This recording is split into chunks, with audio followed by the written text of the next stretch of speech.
Hello and welcome to another edition of Night Journey. My name is James Graves and I'm your host. We've got the pleasure of visiting with a percussionist. We're visiting in his home, on his turf, overlooking Echo Park Lake. It's just gorgeous up here. It's beautiful weather. It's not too hot, not too cold. That's right. And I consider him a friend, an excellent percussionist. He's been around for a long time. He's played with some of the heaviest, and he's a heavyweight himself. That's why he played with a group of other heavyweights. Hey, percussionist thank you. Buck Clarke. All right, thanks for being here. How you doing? Oh, pretty good, James. Let's take it back from the beginning. Let's talk about your musical roots of how Buck Clarke got interested in jazz and, too, as a percussionist. It started in Washington, D.C. When I was just a kid, around 15 years old. I worked for a display and sign company. And this fellow that I worked for, his name was Conway. And Conway's father was first cousin to Duke Ellington. And so I got a chance to start. Good company, huh? Right. I call that starting from the top. And he used to carry me to his father's house on lunch hours, and I'd get a chance to hear Duke from the late 20s up, you know. And he took me along slowly because I didn't have any previous exposure to jazz or anything like that. I always liked good music. And later he started to play a little more stuff. He played, got me into Oscar Peterson. And when I heard Dizzy Gillespie, I said, that's it. Threw your hands up and said, I'm through, I'm taking in. That's right, threw my hands up. And we used to have to change signs for this theater called the Howard Theater. And it's a landmark in my hometown. They had all the stage shows. They had the Lena Horns and the Sammy Davis Jr.'s and Lucky Millanders and Billy Eckstine Band and all that. So I got a chance to really know what I wanted to do. And so I that's how I kind of started. And then locally, I started to play the bongos and the conga drum. I was one of the first in my hometown to do so. Mm-hmm. And I want you to know it was tough. Because it wasn't accepted. Right, that was my next question. Yeah. Now you listen to Oscar Peterson, piano player. Right. Duke Ellington, Dizzy Gillespie, trumpet player. Right. Bud Clarke, percussions. Yeah, it's I don't know. It was like it's like somebody said, "This is what you will do. Take this torch and run to Cleveland or something." You know. Mm-hmm. It's like I'm a messenger, because the minute I start to play that instrument, though I had all those things against me, people not having the exposure to the particular drums and all that, I still had one heck of a feeling for them, because I had a chance to hear Channel Posa with Dizzy. And in doing so, see that, I don't know, it was something spiritual came out of that listening, that thing that I heard, and it just kind of stuck with me. And actually, it didn't change my attitude towards music, and didn't really change until I heard John Coltrane. When I heard John Coltrane, in other words, I had gone through that whole era, that Dizzy and then Bird, mm-hmm. And when I got to Train, that's when I made a change, because the rhythm was so African, and I got a chance to hear Elvin Jones, and so then I got launched into another era, But that's kind of how I am. It has to hit me spiritually. If it hits me spiritually, I lay with it. And I've been very fortunate, because I've had enough talent to get something out of it and give something back, Talk about some of your early gigs that you had, since percussion wasn't really being accepted during that time, so it's like you probably had the spot in it. Can I play a tune? I'm going to tell you, even before that, my first, I would say, training as a musician and traveling around, I actually got started on a carnival. Oh, is that right? I got started on a carnival. In fact, I knew some of the younger musicians in the town, right, that mm-hmm. were getting these jobs going out on the road with different carnival sideshows, playing music, because there was nothing else going on. And so I took this job playing with this show. They were called jig shows in those days. And we were all jazz musicians from Washington, D.C. And went out there, and they had dancers, comedians, the whole thing.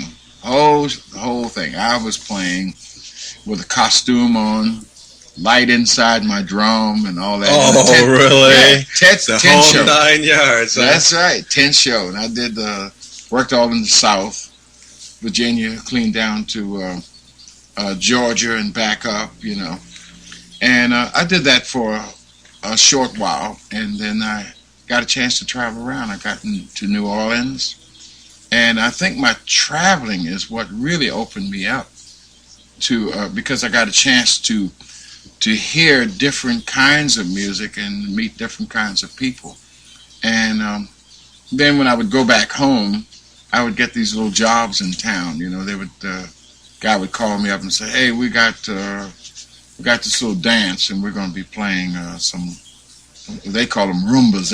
In those days, they didn't know. Mm-hmm. They didn't know cha-cha rumba from nothing, But I took the jobs because I wanted to have the opportunity Yeah.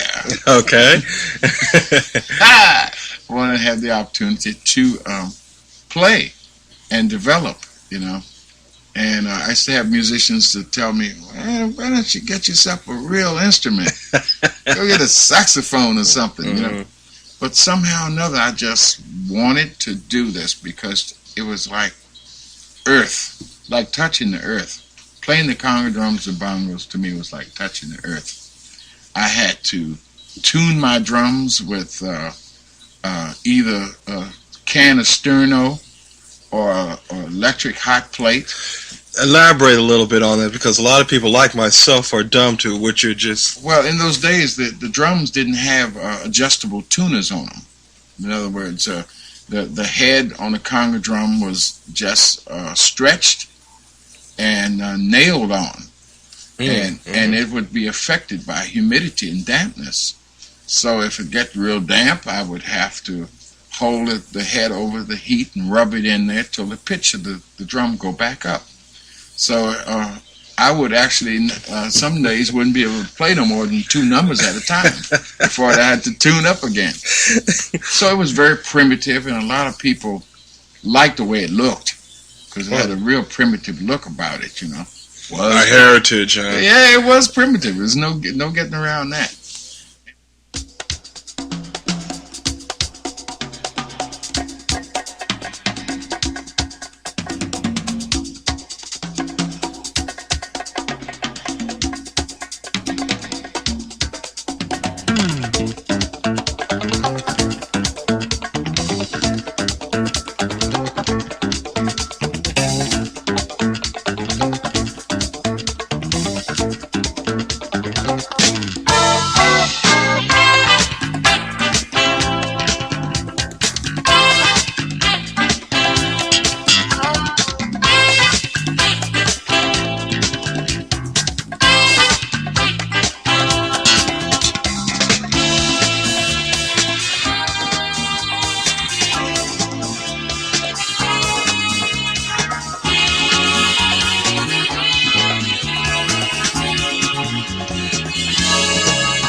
think because of this inner love that you had for playing these skins, did you ever think about maybe tracing back to maybe that your ancestors might have? Well, I looked into my family tree, much as I know, because I didn't grow up with a mother and father. I grew up with an uncle.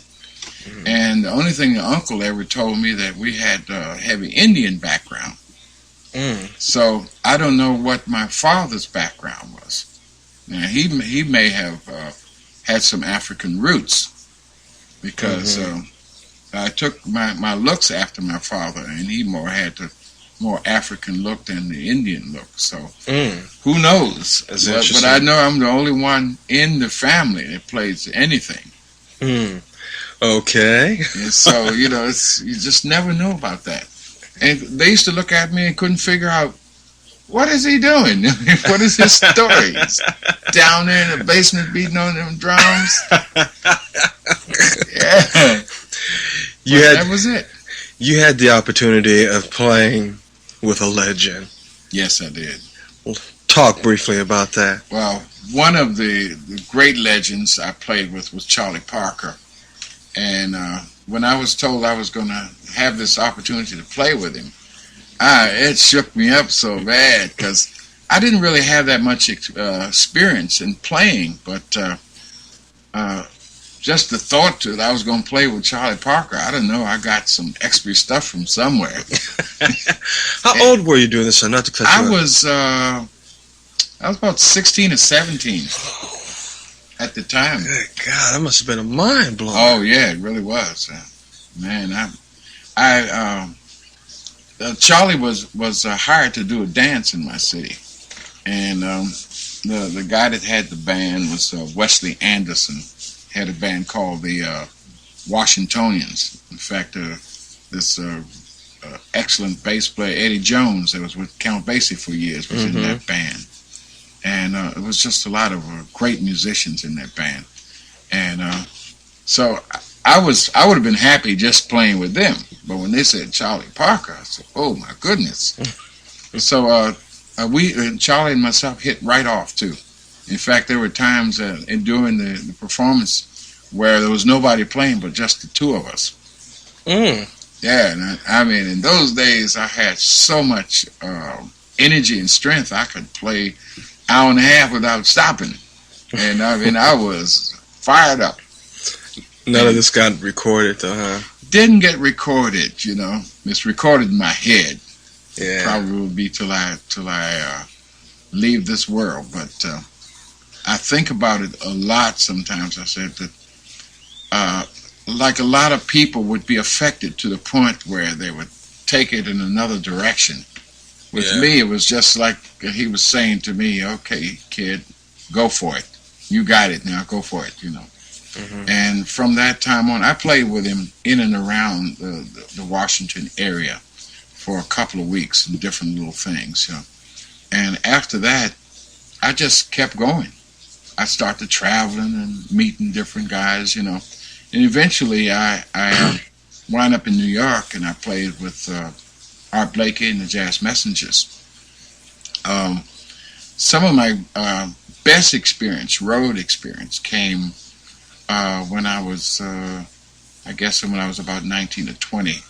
I worked with Arnett Cobb, and he took me like a father and son kind of relationship, and he had a 8-piece band that sounded like 15 pieces. and really had a great book. And he taught me, I can literally say that the band taught me how to play in a band, dynamics and the whole bit. How did the name Buck Clarke get out? I mean, would you say that maybe playing with Bird opened up an avenue for you, or not did you really. did you just really knock on some doors and said, "Hey, man, why don't you give me a chance?" I mean, how did the name? Well, I'll tell you what I used to do. I used to, wherever there was anywhere that I had a chance to play, I would go. I used to take my drum. I'd leave home at 10 o'clock in the morning. I may not come back till 10 o'clock the next day, and I'd have my drum with me all that time. and anywhere there was to play, I would play. I would get on the Greyhound and leave Washington, go to New York, sit up in Birdland all night long to get a chance to play. And so I just, wherever there was to play, I played and got Yeah. people to know me that way. Seems like during this time, what years are we talking about? We talking 50s, 50. because I started playing in 1951. Seems like to me, if you hung around during this time, if you hung around long enough, you can get the opportunity to play with some of the most heavyweight and jazz artists around during this time. Well, In clubs as it is compared to how it is now. it was difficult then. It was very difficult. You had to almost be a pest, because the kind of instrument I was playing, guys weren't really used to it that much, and they really didn't at that particular time have a great need for it. But I used to talk to the drummers all the time, and I had a insight, or what it is. I kind of like saw the future. I saw that if you were going to play jazz music in a form, that where masses were going to listen to it, that you would have to be influenced by Latin music. You were going to have to. I used to tell drummers, you have to learn how to play Latin music, and they used to all laugh at me. And right today, I'm sitting here, and it's happening. It is. It's so definitely true. happening. Yeah. It's so true. So I feel as though that I saw something earlier, and though I wasn't able to capitalize on it financially as much as some of the guys have, but I've had some great moments in my lifetime playing. I've played places that a lot of musicians are trying to get to do right now. I've done Carnegie Hall, and I've done the Montreux Jazz Festivals. I've done the Newport Festivals, and I've done a lot of things. I've played with symphonies, and I've got a lot of rewards. And so financially, I feel like one of these days it's going to pop up, because I'm out here and I'm constantly doing it. So I figure I will get a buck or two sooner or later. Yeah. But as far as the riches go, I feel like I'm rich now because of the experiences and the people that I've met. And I've always had luck because I've been a kind of a likable guy, and I'm very dependable. You tell me, be there at 2 o'clock, I'll be there. I'm always the first guy there. Okay. But I feel as though your attitude has an awful lot to do with what happens with you in this world too, as far as your creativity, But it's a difficult situation. It's not an easy thing. You got to really want it bad.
Why jazz?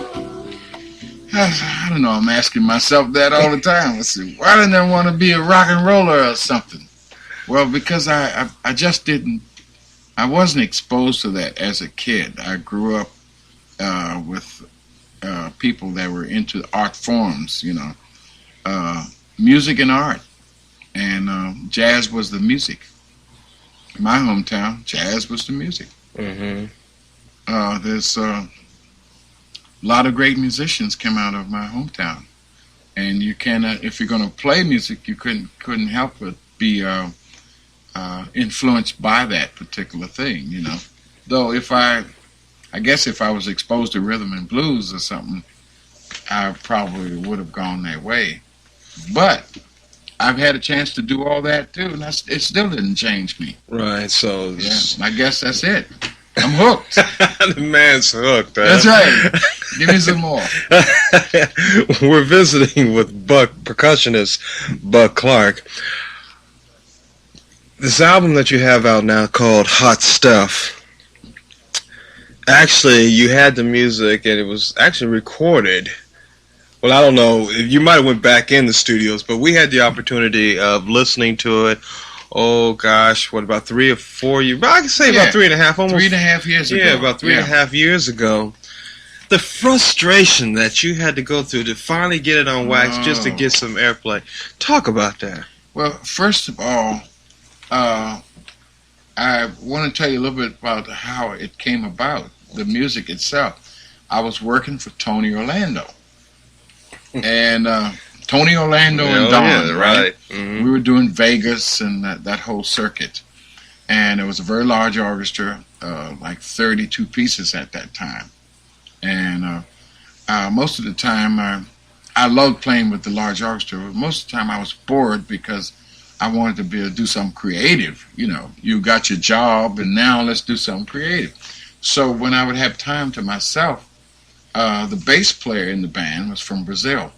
And the two of us became very good friends, and he introduced me to this whole new thing, this whole Brazilian aspect of the Latin music. Mm. And I really fell deeply in love with Brazilian music. And so he wrote some of the tunes that's on the album and helped me sort of like get the band started. And so we worked around the city a little bit after I left Tony, and then I decided I wanted to record it. And so that's how that became what it is today, that particular music. And I met a friend who was recording an album, Max Gale, the actor. Right. And he was doing it in a brand new studio in Santa Monica. And I walked in the studio, and it was like, right away, it was like spiritual. I just had a great feeling in there, and everything worked real well. They liked me, and I just decided I was going to try to do my record there, and which I did. I met a young engineer who had never done anything but rock and roll, and I introduced him to something that was a little different, and we came up with a very nice product, I thought, because it was such a spiritual feel. And so ever since then, I've been struggling trying to get it going, because when I attempted the recording, the record industry had gone through a great big fall. And so they were saying in the business, you do yours. If we like it, we'll give a listen. If we like it, we'll probably give you a deal. And so I thought, well, I know I'm going to get a deal because this is good music. Then I realized that good music isn't always the thing that they're buying. It's a shame, but it's the truth. That's so true. And so here I am with this good music, and I'm still trying to sell it. But I have a feeling that it's just a matter of time. Just got to keep my patience together. This is your fourth project as the lead. You had an album called Cool Hands. Yeah, Cool Hands was done in Washington, D.C. Really? Mm-hmm. Yeah. Now, was that your first? That was my first album under my own name. How did it do? Actually, it didn't do too bad. It got me around a little bit and let people know kind of like who I was. And then later I recorded for the Chess People, and I did a couple of albums for them. And that was a drum Some and Buck Clark's sound. Yeah. Now, were you being labeled jazz musician? Or were you kind of on Latin the borderline Latin jazz? Latin jazz. So did you get the opportunity of getting airplay on Latin stations? Back in those days, the Latin people didn't play anything contemporary. They only played their authentic stuff. Nowadays, they'll play something that's a little more contemporary, that has maybe a little rock feel or a little jazz feel to it. But back in those days, they played pretty strict, their own people's music. So I didn't get any play from them at all. I only got what I could get out of Seemed the like jazz you were people. caught in the middle then with the titles. I have always been caught in the middle.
On the serious side, for the past year and a half, you went through some real trying times. Yeah, it was a toughie. I was looking down what they call the dark corridor. I had a fight with life, um, with diabetes, and being misinformed by some people that I was dealing with.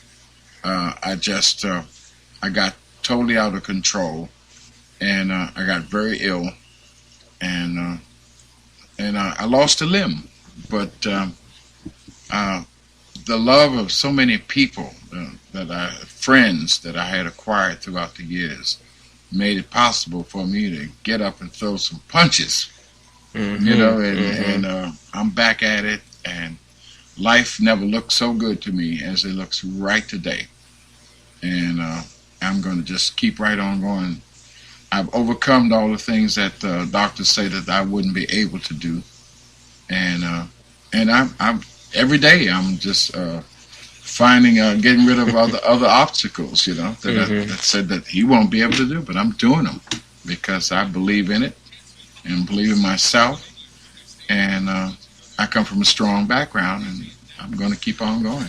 What kept Buck Clark's sanity? Although you're looking at a tunnel and it looks so Yeah. dark, what kept Buck still searching for that little light? Well, I think number one, you have to have some kind of faith. I don't care who you are, whatever your religion or whatever it may be. You have to have some kind of faith. And I had faith in myself, and I had faith in God, and God helped me a lot because I'm sitting here now. I'm able to do the same things I was able to do before my illness. I can't do it as fast, but I can still do it.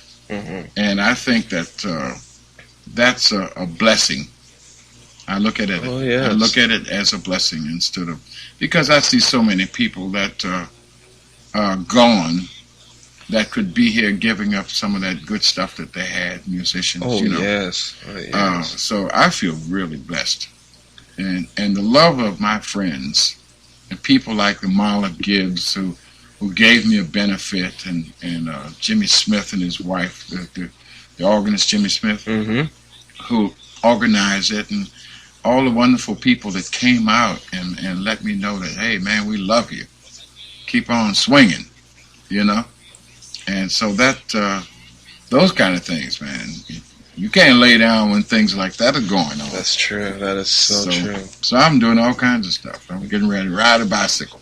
I Yeah. was overlooking your painting. Let's talk a little bit about your artwork. You've always let me ask you this. Your artwork, does a lot of your music, do you get ideas or inspired through vice versa with artwork and music with Yeah, I artwork? would think that they kind of like one inspires the other.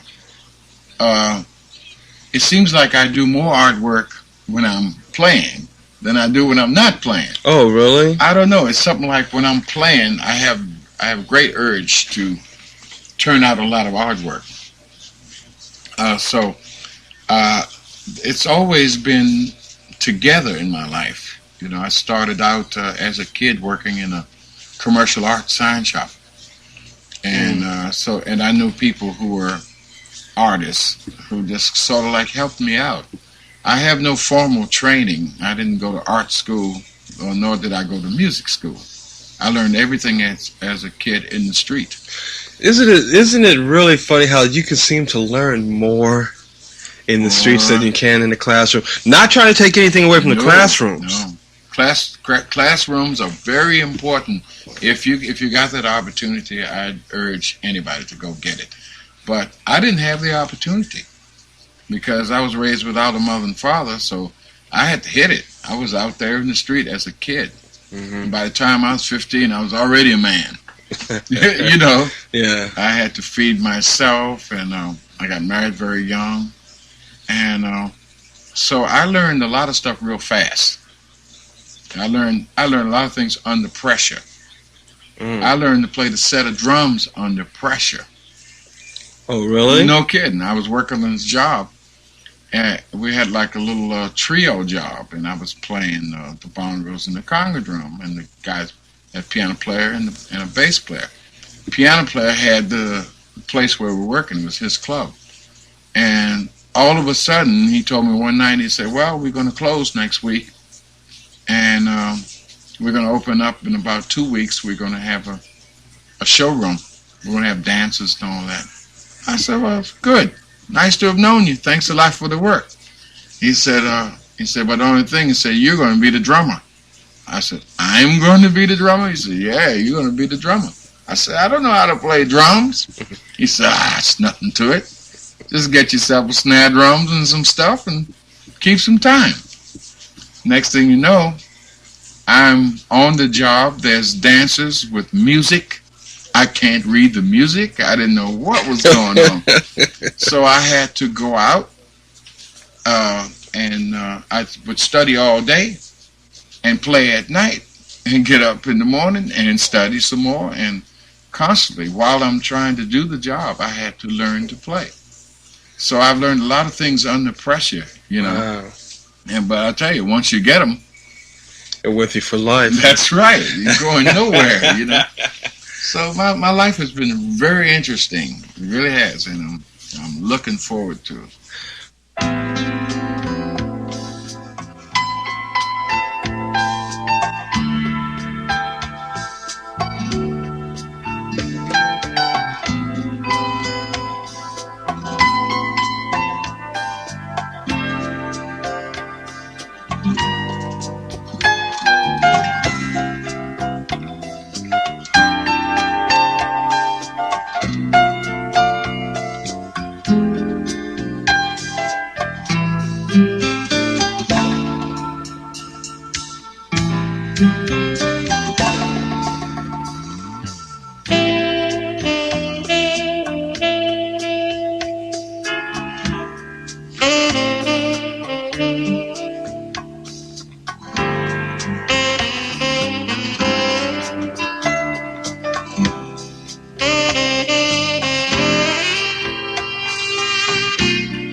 does Buck Clark's music portray, or what are you trying to say in your music?